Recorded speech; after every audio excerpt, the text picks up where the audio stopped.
Architecture is changing faster than most offices realize. In this video, I'm going to talk about which skills will matter and which skills create the most relevance, leverage, and independence for future architects. But let's talk about the core problem in the beginning.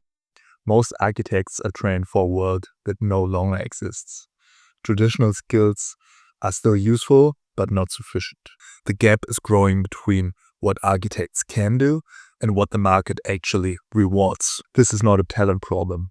It's a strategy and positioning problem. Right now, the landscape of architecture is dividing two lanes. On the one hand, we have the traditional way of constructing with physical models, going to the site and having the same structure as we had in the last 30 years.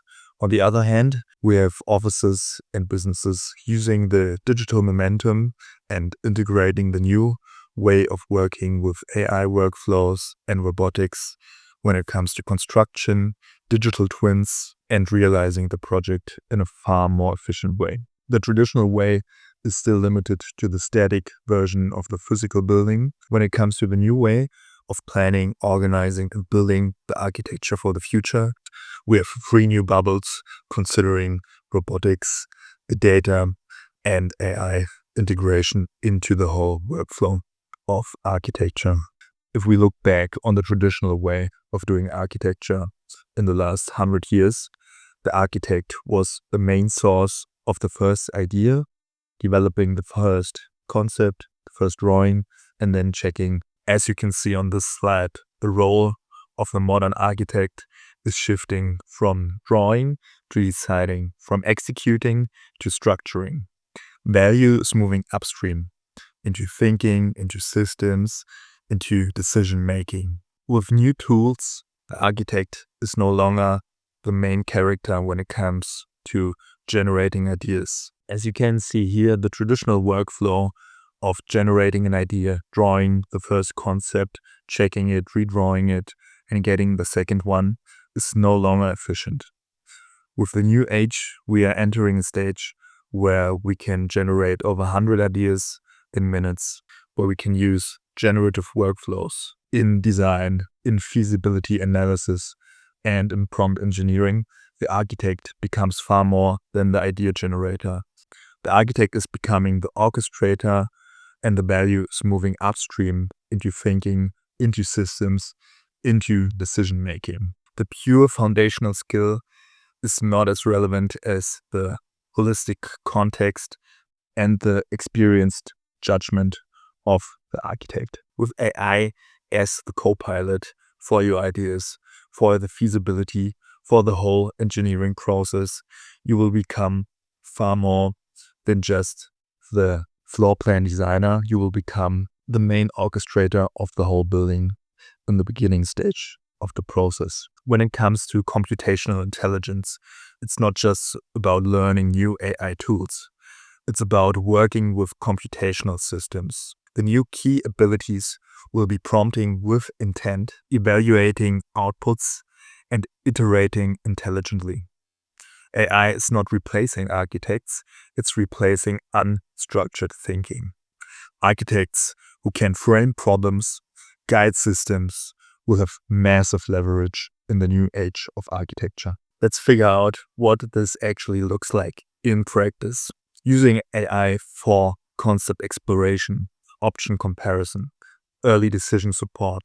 The key point here is choosing the right intelligence for the right phase. In phase 1, when it comes to the concept and the ideation, we are thinking in abstract terms. We got images, we got small data, and we want to figure out what the actual mood style of the project will look like. 2 tools that come to mind are Midjourney and Render.ai.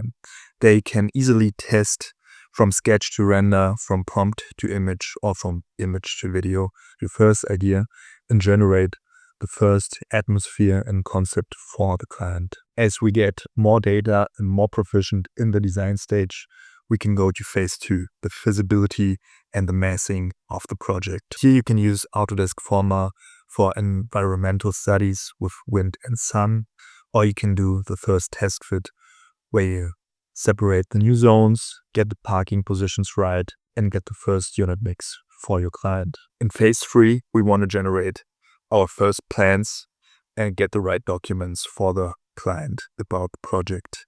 Here you can use Finch 3D for optimizing your first set of plans, and you can use Swap for automated documentation about your specific project and fed with data. In this phase, we can use either D5 render, where we can get AI-enhanced real-time rendering, or Twinmotion with Unreal Engine. Those are 2 really good options right now if you don't want to invest a lot of money. As you can see, the architect of the future is using AI for concept exploration, option comparison, and early decision support. We are not generating final images, but directional clarity. The architect becomes a curator, the director, and not only a pixel producer. Let's have a look on how BIM is changing from the last 10 years of operating with building information modeling in the software stack that we had into getting the new generative workflow into the whole BIM model. As you can see here, the open BIM model is the new data hub for energy modeling, cost estimation, the generative design features, and the whole fabrication process. As you can see, 68% of professionals have adopted BIM already. The BIM model, or as we call it, the digital twin, is becoming far more important than it was in the last 10 years. With the new digital model, we can predict maintenance and we can predict energy and performance monitoring for the whole operating system of the building.